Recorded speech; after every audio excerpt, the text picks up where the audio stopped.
저는 오늘 본문의 말씀을 가지고 시험을 만난 성도의 자세, 이런 제목으로 하나님 말씀을 증거하도록 하겠습니다. 1절에 보면 하나님과 주 예수 그리스도의 종 야고보, 이 야고보서를 쓴 저자가 누구인지를 설명하고 있습니다. 야고보입니다. 우리는 야고보 하면 예수님의 12제자 중에 야고보를 생각하기 쉽지만 그 야고보 사도는 사도행전 12장에 목배임을 당했기에 야고보 사도일 수는 없습니다. 그럼 누구일까요? 예수님의 육신의 동생 야고보입니다.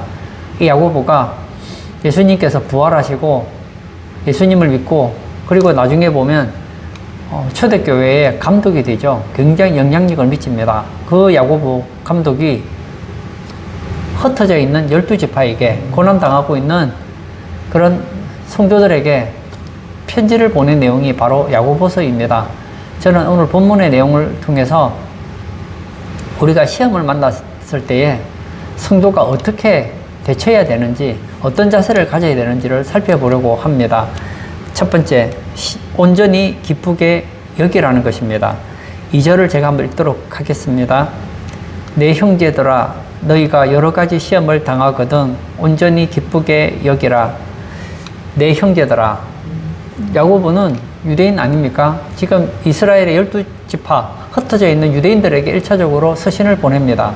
물론 적용하면 예수 믿는 모든 사람이 되겠지만 1차적으로는 그의 육신의 형제인 유대인들이 1차적인 서신의 대상이 되겠죠. 그 유대인들이 왜 어려움을 당했습니까? 예수님 믿는 것 때문에 어려움을 당했어요. 그 형제들에게 얘기합니다. 너희가 여러 가지 시험을 당하거든 온전히 기쁘게 여기라. 여러 가지 시험이라고 있습니다. 여기서 시험은 어려움이라고 할 수 있겠습니다. 문제라고 할 수 있겠죠. 교회를 처음 나오시는 분들은 어떤 기대가 있느냐? 내가 예수님 믿으면 내 인생에 어려움은 없을 거야. 문제는 없을 거야. 하나님께서 내 모든 문제를 해결해 주셔서 내 인생에 시험은 없을 거야 라고 생각하는데 오늘 야고보는 반대로 얘기하고 있습니다. 너희가 예수님을 믿었기에 여러 가지 시험을 당하게 되었다. 그 시험 앞에서 너희들이 취해야 될 자세는 기뻐하는 것이다 라고 얘기하고 있습니다. 여기서 온전히 기쁘게 여기라 할 때 온전히란 단어는 모든, 전체, 매, 각각 이런 뜻을 가지고 있습니다. 무슨 얘기일까요? 시험을 당하거든 기뻐해야 되는데 모든 시험을 기쁘게 여기라는 거예요. 우리에게 어려움이 닥칠 때마다 이것을 나쁘게 생각하지 말고 좋게 받아들이라는 거예요. 전체 그리고 매 각각의 시험에 대해서 우리가 어려움을 당할 때 어려움 전체에 대해서도 기쁘게 여기고 각각의 시험에 대해서도 기쁘게 여기라고 이야기하고 있습니다. 그러므로 우리가 시험을 만났을 때 해야 되는 첫 번째 자세는 바로 시험을 기쁘게 여겨야 된다는 것입니다. 예수 믿는 사람이나 예수 믿지 않는 사람이나 다 어려움을 당합니다. 모세가 이런 얘기를 했죠. 인생은 고난을 위하여 났다. 예수 믿는 사람은 고난당하고 예수 안 믿는 사람은 고난을 안 당합니까? 반대로 세상 사람들은 고난당하고 예수 믿는 사람은 고난을 당하지 않습니까? 아니라는 거예요. 예수님 믿는 사람도 어려움을 당하고 예수님 안 믿는 사람도 어려움을 당한다는 겁니다. 시험에는 예외가 없어요. 그러나 어떻게 반응하느냐, 어떤 자세를 가지고 있느냐는 완전히 다릅니다. 야고보는 흩어진 12지파에게 지금 편지를 쓰고 있습니다. 그 서신의 첫 번째 내용이 뭐냐? 바로 어려움을 당했을 때에, 여러 가지 시험을 당했을 때에 온전히 기쁘게 여기라. 시험을 좋은 것으로 받아들이라는 겁니다. 사도 바울이 선교 여행을 갑니다. 선교는 하나님이 기뻐하는 일 아닙니까? 가려고 하는데 자꾸 하나님께서 막으셔요. 성령이 못 가게 막으셔요. 그러다가 환상을 보게 되죠. 마게도냐에서 사람들이 우리를 도우라. 그런 환상을 보게 됩니다. 아, 하나님께서 마게도냐에 선교하라는 뜻인가 보다 하고 선교하러 갔어요. 첫 번째 도착한 성이 바로 빌립보죠. 거기서 이제 복음을 전합니다. 근데 한 귀신 들린 여종이 자꾸 다니면서 이 바울의 일행을 힘들게 합니다. 그래서 예수 이름으로 귀신을 쫓아내줘요. 귀신 들린 사람 귀신 쫓아내주는 거 좋은 거 아닙니까? 예수 안 믿는 사람에게 예수님 믿고 천국 가게 하는 거 좋은 거 아닙니까? 그런데 그 여종의 주인이 고발을 해서 매를 맞고 이 빌립보 감옥에 갇히게 되죠. 얼마나 억울합니까?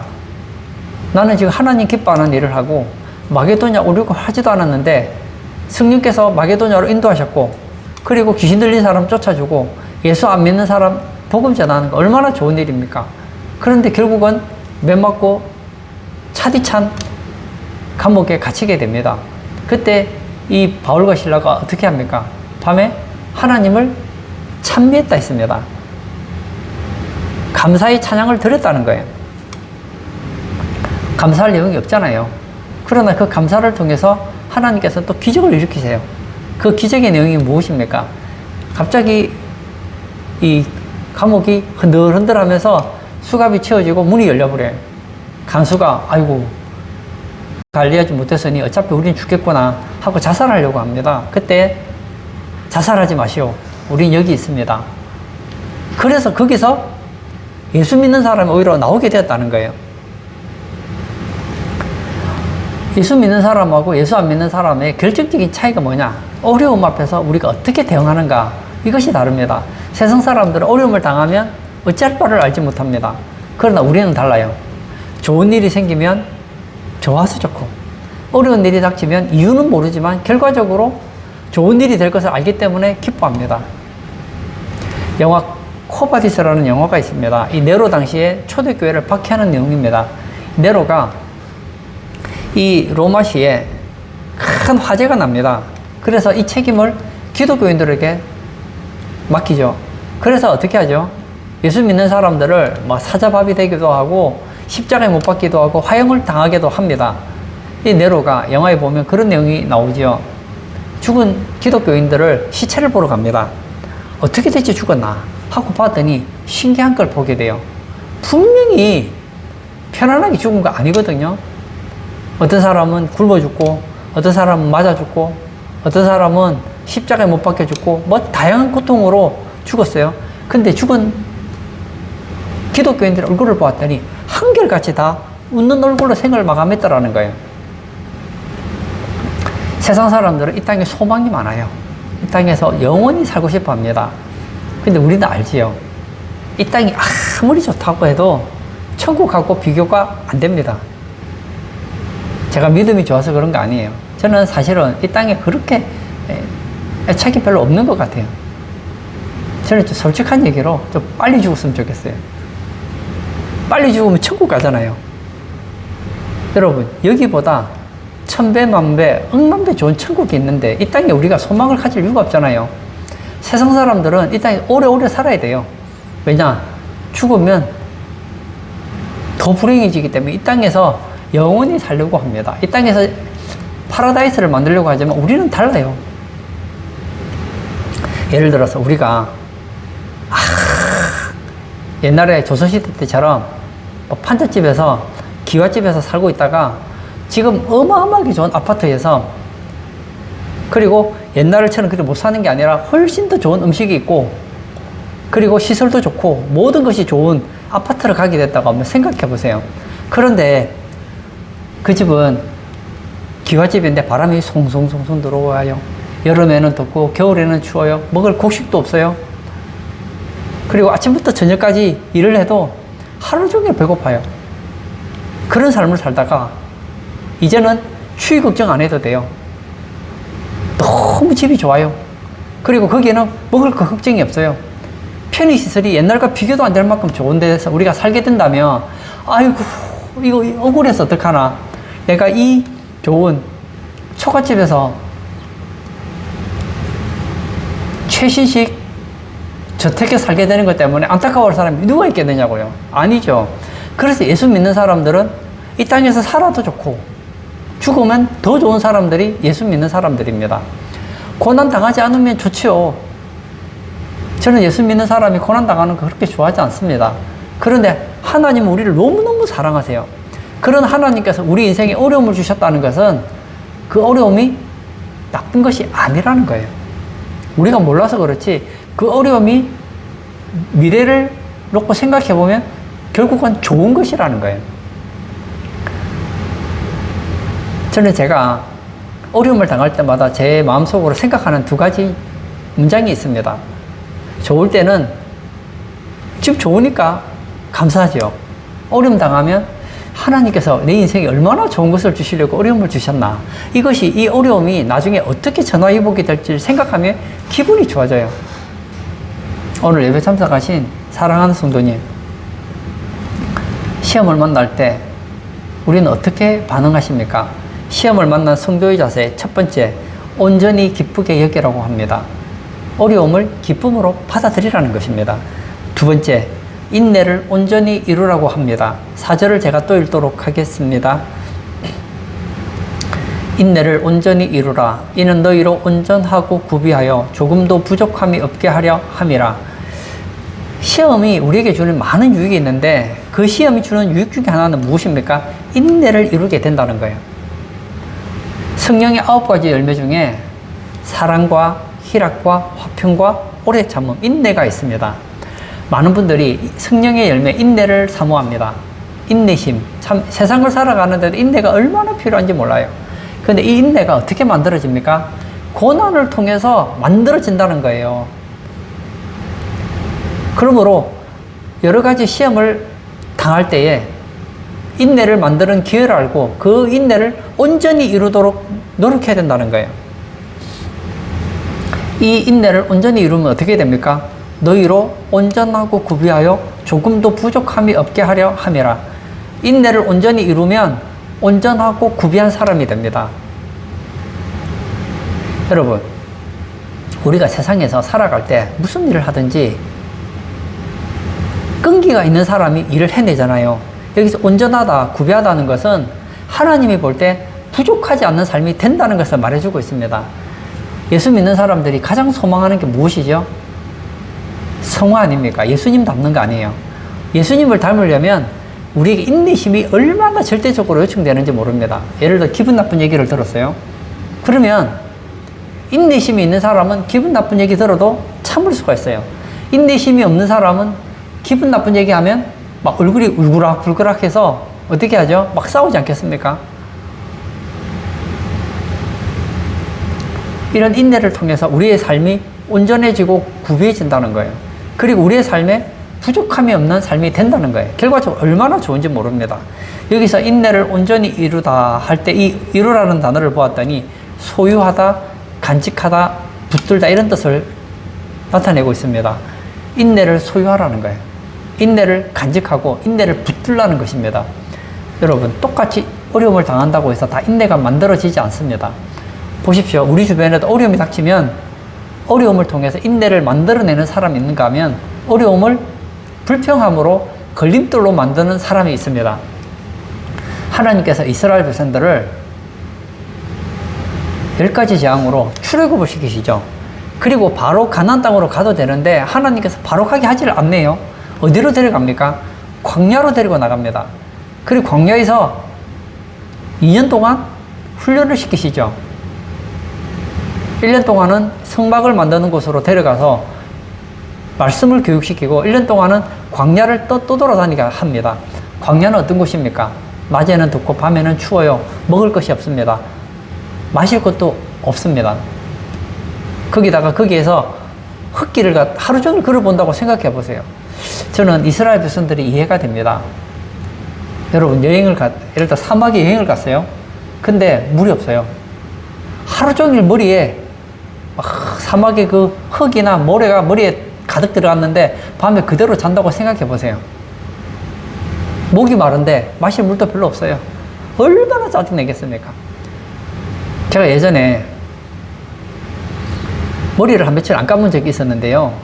사정이 있어서 머리를 못 감은 적이 옛날에 있었던 적이 있어요. 한 며칠 머리를 못 감으니까요, 머리가 가려워서 어쩔 줄을 모르겠더라고요. 근데 이 사람들은 지금 며칠을 그렇게 살아야 됩니까? 2년을 그렇게 살았어요. 얼마나 힘든지. 그래서 이스라엘 백성들이 어떻게 하죠? 문제가 생길 때마다 불평하고 원망을 합니다. 그 2년이라는 기간 동안 하나님께서는 이스라엘 백성들에게 인내를 가르치기를 원하셨어요. 그런데 그들은 인내를 배우지를 못했습니다. 2년 동안 그들은 인내를 만들어내는데 실패하죠. 그 결과 어떻게 됩니까? 너희들은 아직 멀었다. 너희들은 좀 더 훈련을 받아야 되겠다 해서 어떻게 하죠? 38년을 더 돌리게 하죠. 그래서 광야에서 40년을 돌고 가나안 땅에는 여호수아와 갈렙 외에는 아무도 들어가지 못하는 그런 비극에 처하게 됩니다. 하나님은 이스라엘을 2년 동안 훈련시켜서 가나안 땅에 들어가서 가나안 땅을 선물로 주려고 하셨거든요. 하나님은 큰 계획이 있었다고요. 좋은 계획이 있었다고요. 근데 그들이 인내를 온전히 이루지 못함으로 말미암아 아무것도 얻지 못했던 것을 보게 됩니다. 우리의 신앙의 사람들, 신앙이 어린 사람이든 좋은 사람이든 어려움 당하지 않는 사람은 없어요. 그 어려움 가운데서 인내를 만들어내는 사람이 있고 인내를 만들어내지 못하는 사람이 있을 뿐입니다. 요셉 보세요. 그는 야곱의 사랑하는 11번째 아들이죠. 아버지의 심부름을 하러 갑니다. 형들에게 갔더니 형들이 요셉을 팔아서 그냥 인신매매를 해버려요. 그래서 어제까지는 사랑받는 아버지의 아들이었는데 하루아침에 보디발 장군의 노예가 됩니다. 얼마나 하고 싶은 말이 많겠어요. 아니 내가 하나님을 믿는 사람인데 하나님은 왜 내가 저렇게 인신매매 당해서 노예 생활하는데 나를 풀어주지 않는가? 그럴 수 있겠죠. 성경에 보세요. 요셉이 불평했다는 말이 한마디도 안 나옵니다. 묵묵하게 일을 합니다. 하나님과 동행해요. 그리고 이제 집에서 좀 인정을 받았는 것 같아요. 이제 인정을 받아서 이제 좀 가정총무 비슷한 일을 하게 되죠. 그런데 또 누명을 쓰게 되죠.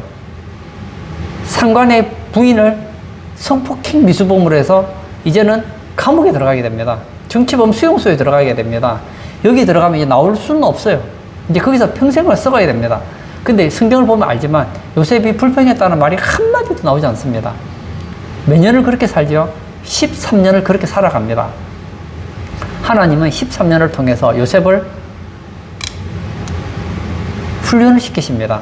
거기서 온전하고 구비하여서 애굽의 총리가 되어도 그 일을 할 수 있을 만한 실력을 키우게 하셔서 결국은 어떻게 합니까? 요셉을 애굽의 제2인자 총리가 되게 하죠. 사실은 애굽 왕 바로는 자리만 왕이지 실제 왕은 요셉이랑 마찬가지였어요. 요셉뿐만입니까? 욥은 어떻습니까? 그는 동방의 의인이었습니다. 성경에 나오는 3대 의인 중에 하나 아닙니까? 그런데 하루아침에 모든 재산을 잃어버리고 10자녀가 죽고 질병 가운데서 얼마나 고통당합니까? 근데 결국 우리가 42장까지 가보면 알지만 하나님은 좋으신 분이시다. 하나님은 의로우신 분이시다. 이런 것을 우리가 알게 되잖아요. 오늘 예배 참석하신 사랑하는 성도님, 내 인생에 어려움이 없으면 얼마나 좋을까요? 그러나 어려움이 찾아왔다면 어려움 앞에서 우리는 어떻게 반응합니까? 그 어려움을 회피하려고 하십니까? 아니면 정면으로 승부수를 던지려고 하십니까? 여러분, 어려움은 우리에게 인내를 만들어줘요. 우리의 인격을 온전하고 구비하게 만들어줍니다. 하나님 앞에서 부족하지 않는 그런 성품의 사람을 만들어낸다는 거예요. 운동을 해보면 요즘에 의사들이 하는 얘기 중에 나이가 들수록 근육이 필요하다, 근력이 필요하다 그런 얘기를 많이 하죠. 근데 근력을 만들려면 어떻게 하면 근력을 만들까요? 운동을 해야 되잖아요. 운동을 하지 않으면서 근육을 만들 수 있는 방법은 없는 거예요. 많은 분들이 그럽니다. 나도 하나님 나에게 인내를 주세요. 그러면 인내를 만들어야 되는데 인내를 어떻게 만들까요? 성경의 열매 중에 인내를 어떻게 만들까요? 어려움을 통해야만, 시험을 극복해야만 만들어지는 선물이 바로 인내라는 것입니다.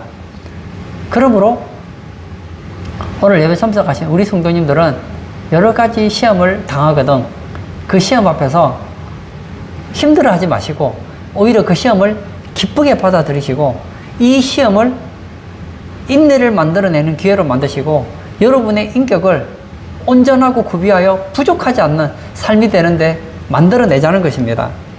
시험을 만난 성도의 자세, 첫 번째, 온전히 기쁘게 여기라는 것입니다.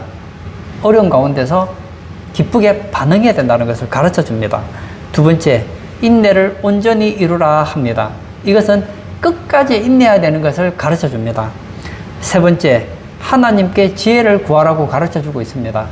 제가 5절을 또 읽도록 하겠습니다. 너희 중에 누구든지 지혜가 부족하거든 모든 사람에게 후히 주시고 꾸짖지 아니하시는 하나님께 구하라. 그리하면 주시리라. 예, 시험 앞에서 우리는 시험이라는 것은 내가 해결하기 어려운 문제가 바로 시험 아니겠습니까? 하나님께서 우리 인생 가운데 어려운 문제를 줬어요. 그러면 그 문제에는 답이 있겠죠. 나는 그 답을 몰라요. 어떻게 대처하는 것이 지혜로운 것인지 잘 모르겠어요. 그럼 어떻게 하죠? 하나님께 구하라는 거예요. 제가 학교 다닐 때 선생님이 문제를 내줘요. 그러면 문제가 어려우면 내 실력으로는 도무지 못 풀겠는 거예요.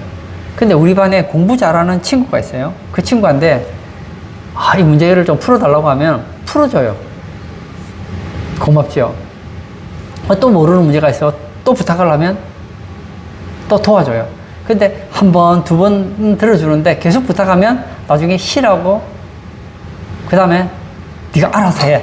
난 모르겠다. 그러면서 더 이상 안 도와주는 것을 제가 옛날에 경험했던 기억이 있어요. 초등학교 때. 근데 오늘 하나님은 다르다는 거예요. 후히 주시고 꾸짖지 아니하시는 하나님. 후히 주시고 꾸짖지 않는 하나님이라는 것은 우리가 하나님께 아무리 여쭤본다고 하더라도 하나님은 싫어하지 않는다는 거예요. 너 왜 그런 쓸데없는 질문 하느냐고 꾸짖지 않는다는 거예요. 우리 하나님은 후히 주십니다. 한 가지 가르쳐 달라고 하면 두 가지를 가르쳐 주시고 두 가지를 가르쳐 달라고 하면 10가지, 100가지를 가르쳐 주시는 하나님이시고 하나님은 우리가 아무리 하나님께 어려운 문제를 해결할 수 있는 지혜를 달라고 기도한다고 해서 싫어하시는 분이 아니라는 겁니다.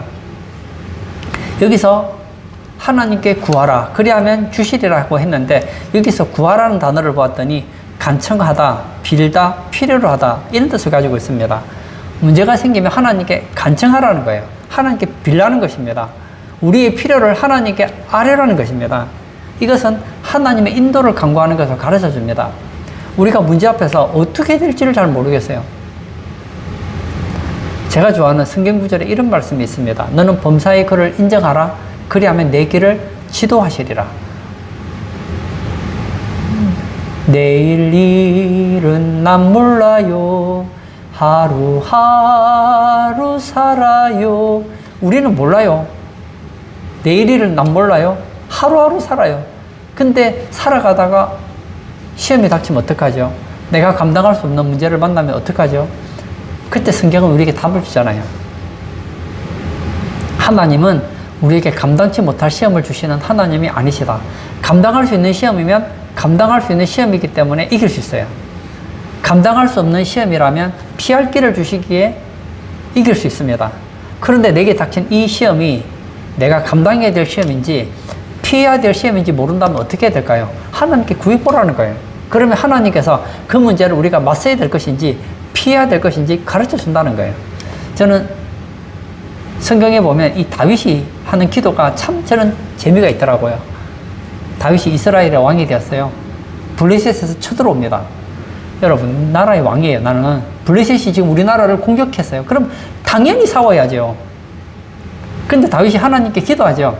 하나님, 싸우리까 말리까? 당연히 싸워야죠. 그랬더니 하나님께서 싸우라죠. 어떨 때는 돌아서 기습 공격도 가르쳐 주시고. 맞아요. 우리 하나님은 우리가 하나님께 구할 때에 싫어하시는 하나님이 아니십니다. 전쟁을 할 때 얼마나 간절하겠습니까? 그때 다윗은 자신의 머리를 의지하지 않았습니다. 자신의 실력을 의지하지 않았습니다. 하나님의 인도를 구하는 지혜를 구했다는 거예요. 하나님은 지혜를 주셨고 그 지혜를 가지고 문제를 해결했잖아요. 이스라엘의 역사 속에서 가장 위대한 왕을 뽑으라고 하면 다윗입니다. 이스라엘 역사 속에 다윗만큼 어려움 가운데서 하나님께 기도를 많이 한 사람은 찾아보기 어렵습니다. 그러나 성경을 보세요. 단 한 번도 하나님께서 다윗이 하나님께 간구했을 때 싫어했던 적이 있었던가? 꾸중했던 적이 있었던가? 없더라는 겁니다. 찬양 가사에 감사의 시험이 닥쳐올 때에 이런 복음송 가스펠송이 있습니다. 제가 이 가사가 참 와닿더라고요. 제가 한번 읽어드릴 테니까 한번 보시기 바랍니다. 감사해 시험이 닥쳐올 때에 주께서 인도하시니 두려움 없네. 또 감사해 고통이 찾아올 때에 주께서 인도하시니 승리하리라. 나의 모든 생활 속에서 주님이 함께 하시니 주님의 성령 나를 인도하시리. 시험이 나를 찾아올 때 주님 지켜주시리. 주님의 성령 나를 인도하시리. 시험이 닥쳐왔는데 뭐 한다고요? 감사해. 시험이 닥쳐올 때에 주께서 인도하시니 두려움 없네. 시험이 닥쳐올 때 주님이 인도하시니 두려움도 없고 감사하다는 거예요. 또 감사해. 고통이 찾아올 때 주께서 인도하시니 승리하리라. 고통이 찾아오면 하나님의 인도를 느낄 수 있으니 또 감사하다는 거예요. 나의 모든 생활 속에서 주님이 함께 하시니 주님의 성령 나를 인도하시리. 맞습니다. 우리 삼위 하나님은 우리를 인도하십니다. 그러므로 우리는 감사할 수 있다는 거예요. 결론을 짓고자 합니다.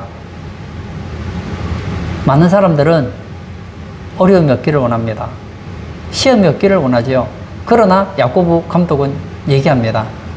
너희가 여러 가지 시험을 당하거든. 무슨 얘기입니까? 시험을 만난다는 겁니다. 시험을 만날 때 우리 성도들은 어떤 자세를 가져야 될까요? 기뻐해야 된다는 거예요. 다시 한번 얘기하겠습니다. 좋은 일이 있으면 기뻐하십시오. 어려운 일이 생기면 더 기뻐하십시오. 왜냐? 그 어려움 통해서 하나님의 놀라운 하나님의 기적을 체험할 수 있는 기회이기 때문입니다. 그리고 시험을 만났을 때에 이것을 인내를 만들어내는 기회로 삼고 끝까지 인내하시기를 바랍니다. 그 어려움을 통해서 내가 무엇인가를 만들어내야 될 거 아닙니까? 다음에 더 큰 어려움이 와도 이길 수 있는 그런 인내 말입니다. 그리고 이런 어려움이 찾아왔을 때 내 실력으로 해결하려고 하지 마세요. 하나님의 인도를 받기 위해서 지혜를 구하라는 것입니다. 하나님께서는 우리에게 후회 주시고 꾸짖지 않는 하나님이십니다. 우리가 하나님께 하나님의 인도를 간구하는 지혜를 구할 때 하나님은 피할 길은 피하게 하시고 이길 수 있는 길은 이기게 해주시고 모르는 것은 가르쳐 주심으로써 문제를 풀어나가게 해주신다는 거예요. 그러므로 시험을 만났을 때에 우리 성도님들은 시험에 함몰되는 성도가 아니라 시험을 디딤돌 삼고 시험이 끝났을 때에 더 큰 신앙의 사람, 그리고 하나님을 더 많이 체험하고 하나님이 주시는 복을 누리시는 복된 성도님 되시기를 축복합니다. 아멘. 이 시간 한번 같이 기도하기를 원합니다. 세상 사람들은 어려움을 싫어합니다. 예수 믿는 사람들도 어려움을 싫어합니다. 저도 어려움을 싫어합니다. 그러나 나의 의지와 상관없이 우리 인생에는 여러 가지 시험을 만나게 됩니다. 그때에 기뻐하고 인내하고 하나님의 인도를 받을 수 있는 지혜를 달라고 기도하는 우리 성도 되도록 우리 다 같이 기도하도록 하겠습니다.